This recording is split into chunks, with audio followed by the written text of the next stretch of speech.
En nuestro módulo Osmosis Jones, todo tu cuerpo necesita un héroe, hablaremos en este video acerca de las inmunodeficiencias para cumplir con los objetivos de aprendizaje que tienen que ver con identificar las alteraciones que ocurren en los diferentes tipos de inmunodeficiencias a partir del conocimiento y manejos de las funciones de los componentes del sistema inmune para entender las manifestaciones que presentan los pacientes con este tipo de síndromes y los posibles blancos terapéuticos.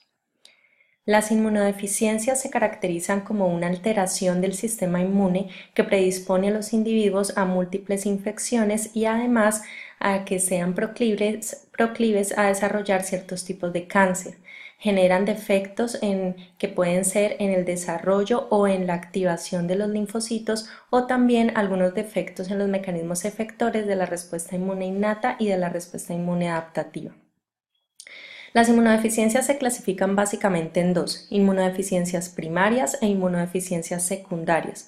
Las inmunodeficiencias primarias aparecen con mayor frecuencia en el nacimiento, en lactancia, en etapas tempranas. Se dice que del 55% al 60% de estas manifestaciones aparecen en esta edad, aunque el resto pueden aparecer en la edad adulta. Por lo general tienen un componente hereditario.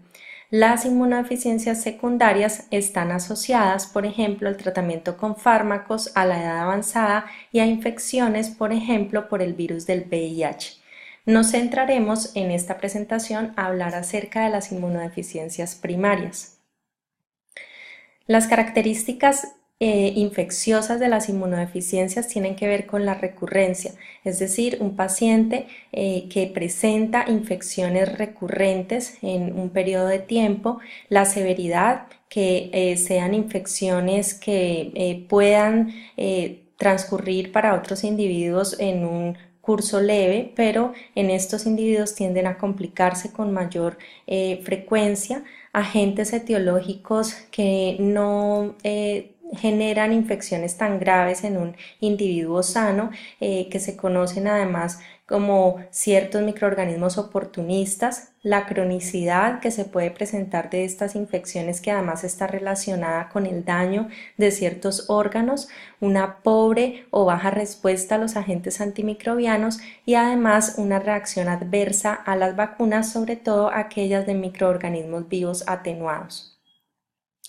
Hay otras características que son no infecciosas de las inmunodeficiencias. Una es el patrón familiar. El patrón familiar tiene mucho que ver con la parte genética, que es bien importante dentro de las inmunodeficiencias, porque existe un patrón que puede ser ligado al X, por ejemplo, en el cual vamos a encontrar que la mutación la aporta la madre y las manifestaciones las encontramos en los varones. Entonces puede haber una historia familiar de varones que mueren en edades tempranas. Otra puede ser un patrón autosómico recesivo, en el cual hay mayor predisposición a que se presente la enfermedad cuando hay consanguinidad entre los padres, o incluso puede haber un patrón autosómico dominante. El peso y la talla también pueden influir, porque algunas enfermedades que generan inmunodeficiencias pueden alterar el crecimiento y desarrollo del paciente. Pueden haber agenesias, por ejemplo, o disminución en el tejido linfoide. Entonces puede encontrarse agenesia del timo, hipoplasia del timo, puede encontrarse ausencia de ciertas tonsilas. Pueden haber algunas enfermedades de inmunodeficiencias que tienen unos fenotipos característicos, por ejemplo, alteraciones en las fascias del paciente, en digamos, la habilidad mental. Existen también la posibilidad de que aparezca con mayor frecuencia la autoinmunidad. Los mecanismos que ligan las inmunodeficiencias con la autoinmunidad no son bien dilucidados, pero se cree que tiene que ver con la disminución de las células T reguladoras. Además, la predisposición a la aparición de neoplasias debido a las fallas que hay en la inmunovigilancia.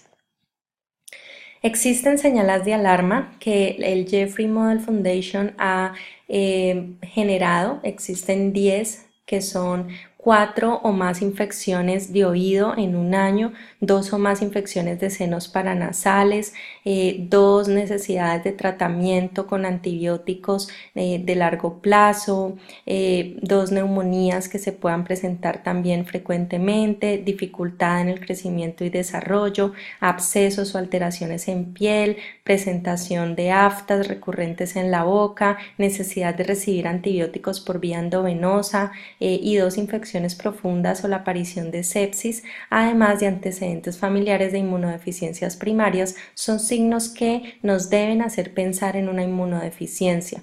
Existen además otros signos que tiene el Centro de Referencia de Déficits Inmunitarios Hereditarios Europeo, que ha ampliado un poco más la lista debido a que en ocasiones pueden haber pacientes que no presentan esos 10 típicos y por lo tanto han dividido entre los signos de alarma para niños y los signos de alarma para adultos un poco con una mayor descripción.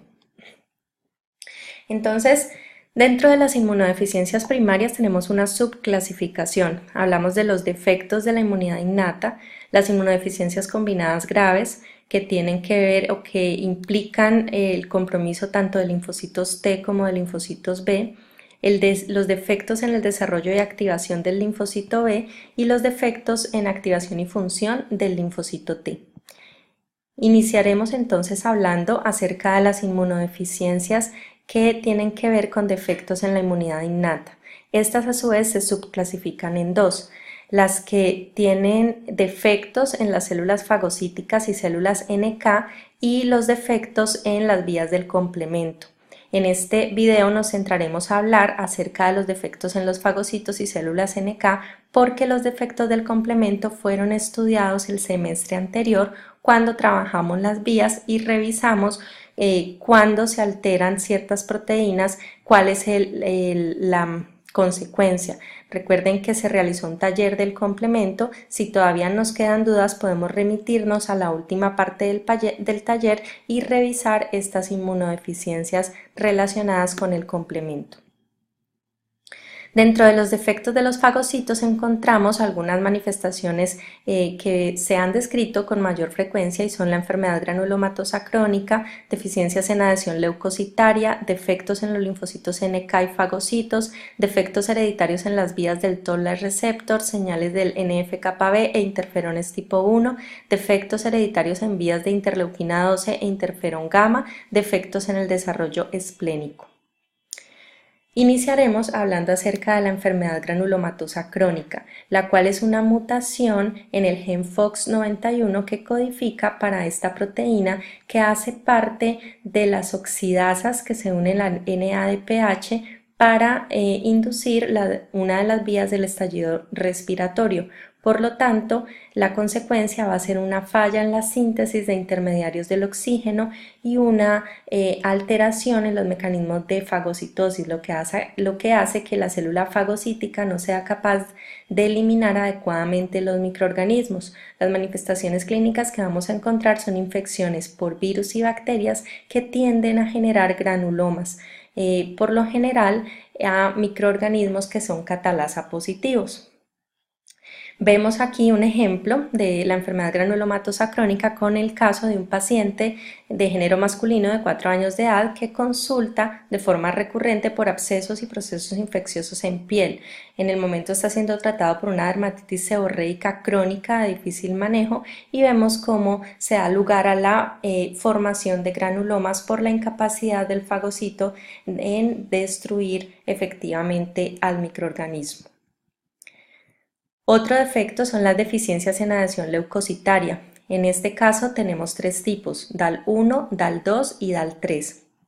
DAL1 es una mutación en los genes que codifican para las integrinas beta 2 como son LFA1 y MAC1. DAL2 es un defecto en los genes que codifican para el sialil de Lewis y DAL3 unos genes que codifican para Kindlin3. La alteración en las integrinas beta 2 genera una inhibición en la adhesión fuerte del fagocito al endotelio vascular. Por lo tanto, los pasos que siguen después de que tienen que ver con la transmigración y el atravesar el endotelio vascular no se pueden dar y se retrasa la llegada de estas células al tejido. En el DAL2 lo que obtenemos es una alteración en el rodamiento, ya que esta molécula está implicada fuertemente en ese primer paso de toda la diapédesis, lo cual también retrasa los procesos de migración, lo mismo que ocurre en el DAL3. Entonces vamos a tener un reclutamiento defectuoso de los leucocitos y como manifestaciones clínicas vamos a tener infecciones bacterianas y micóticas recurrentes, además de que el individuo tiene una pobre cicatrización y tiene una predisposición a hemorragias porque además también existe una falla de adhesión a las plaquetas. Encontramos en el tipo DAL1 entonces la alteración en las integrinas beta 2 que no permiten la adhesión fuerte del fagocito y por lo tanto no se puede dar esta transmigración que vemos en la imagen. Vemos en el DAL2 una alteración en el cialil de Lewis, lo cual impide los procesos iniciales de rodamiento. Y esto entonces muy relacionado con esta alteración en la cicatrización. En la fotografía vemos un lactante que tiene una alteración en la cicatrización periumbilical y esto es característico de este tipo de pacientes que manifiestan la enfermedad. Aquí vemos un caso clínico de un paciente con DAL3, un paciente de género femenino, 2 años de edad 2 años y medio de edad, que presenta infecciones bacterianas recurrentes en vía aérea y en piel, y además esto está asociado a un síndrome de retraso mental con alteración en su crecimiento y desarrollo y la presentación de un fenotipo de grupo sanguíneo Bombay. Es importante entonces entender, según el caso, lo que vemos en el caso, que en estos pacientes a veces es necesario el estudio genético, lo cual para el paciente mostró la mutación de Kindling3 y por eso sabemos que está haciendo un defecto, un déficit en la adhesión leucocitaria tipo 3. Otros defectos son aquellos en los que están implicados más que todo las células NK, por ejemplo, la mutación en GATA2, que es un factor de transcripción de las células que van a dar origen a los linfocitos NK, pero además también pueden verse disminuidos los monocitos, células dendríticas y linfocitos B. Otra es una mutación autosómica recesiva en MCM4, que es una molécula expresada por los linfocitos NK, cuya falla va a generar una pérdida de células NK, y la otra son mutaciones autosómicas recesivas en el CD16, que todos sabemos que es un marcador importante en las células NK, por lo cual va a fallar la activación de la misma. Cuando vemos alteración en células NK vamos a ver principalmente infecciones virales y las más frecuentes van a ser por virus herpes y por virus del papiloma, que recordemos estos son virus propios de nuestra especie muy frecuentes y por lo tanto el individuo va a estar predispuesto a desarrollar estas manifestaciones.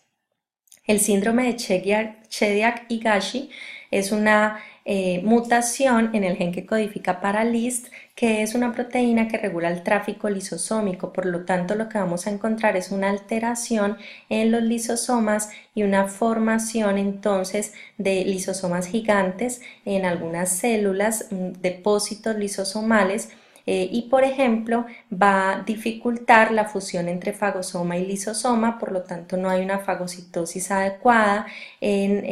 También puede generar una formación defectuosa del melanosoma, lo que está relacionado con albinismo. Vamos a ver también estas alteraciones lisosómicas en células nerviosas, en algunas plaquetas, lo que está relacionado con trastornos hemorrágicos. Vamos a ver alteración en quimiotaxis, además de fagocitosis y alteración además en células NK. Esto nos va a dar lugar a una predisposición a infecciones recurrentes por bacterias piógenas, además de un síndrome de albinismo oculocutáneo parcial e infiltración en órganos por linfocitos no neoplásicos.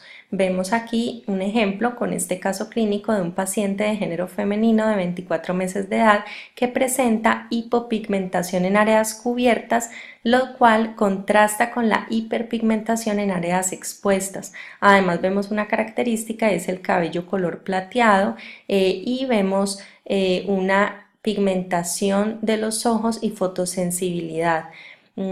La paciente, la madre, consulta por infecciones piógenas recurrentes y tiene antecedentes de infecciones respiratorias a repetición desde los 2 meses de nacida.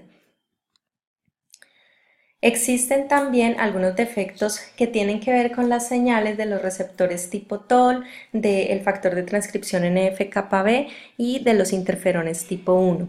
Entonces vemos algunas moléculas señalizadoras MID88 e IRAK4 de los TLRs que se encuentran en membrana que reconocen principalmente microorganismos extracelulares.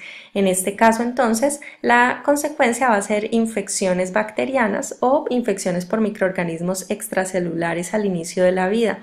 Podemos encontrar también alteraciones en la vía del TLR3 que pueden ser mutaciones en moléculas señalizadoras que están implicadas en esta vía y por lo tanto entonces vamos a tener fallas principalmente en el reconocimiento de microorganismos intracelulares porque recordemos que este es uno de los TLRs endosómicos que se expresan en endosomas celulares.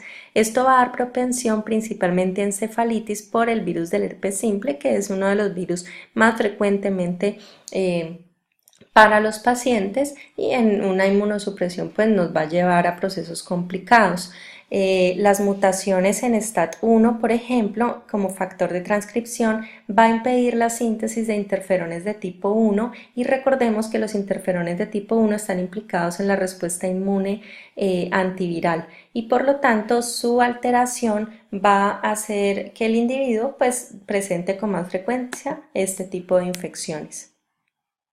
Otros defectos en vías son las vías de la interleuquina 12 y el interferón gamma, cuando tenemos entonces una mutación en algunas de las cadenas del receptor del interferón gamma o en factores de transcripción como STAT1 y NEMO, lo cual va a alterar la respuesta de los fagocitos porque recordemos que la interleuquina 12 que favorece el perfil TH1 está implicada en la activación de fagocitos así como el interferón gamma, por lo tanto vamos a tener más que todo aquí una propensión a infecciones por micobacterias atípicas como Mycobacterium avium, Mycobacterium kansasi, Mycobacterium fortuitum, micobacterias ambientales e incluso la misma BCG que es la micobacteria que nos aplican en la vacuna. Y los defectos en el desarrollo esplénico que tienen que ver con mutaciones heterocigotas en la proteína NBX2.5 que tiene que ver con la amplificación, el desarrollo y transcripción con una alteración en la transcripción y el desarrollo esplénico. Entonces esto nos va a dar origen a una asplenia congénita aislada y las consecuencias van a ser infecciones graves por bacterias encapsuladas. En esta primera parte, entonces es importante que te quede claro cuál es la definición de inmunodeficiencias, cuáles son los signos de alarma que debemos tener claro, cuáles son las características inmunológicas y no inmunológicas de las inmunodeficiencias, cuál es la clasificación inicial y dentro de las inmunodeficiencias primarias cuál es la subclasificación de acuerdo al nivel de respuesta que van a afectar. Luego es importante que tengas en cuenta las patologías más frecuentes que afectan la respuesta inmune innata. Muchas gracias.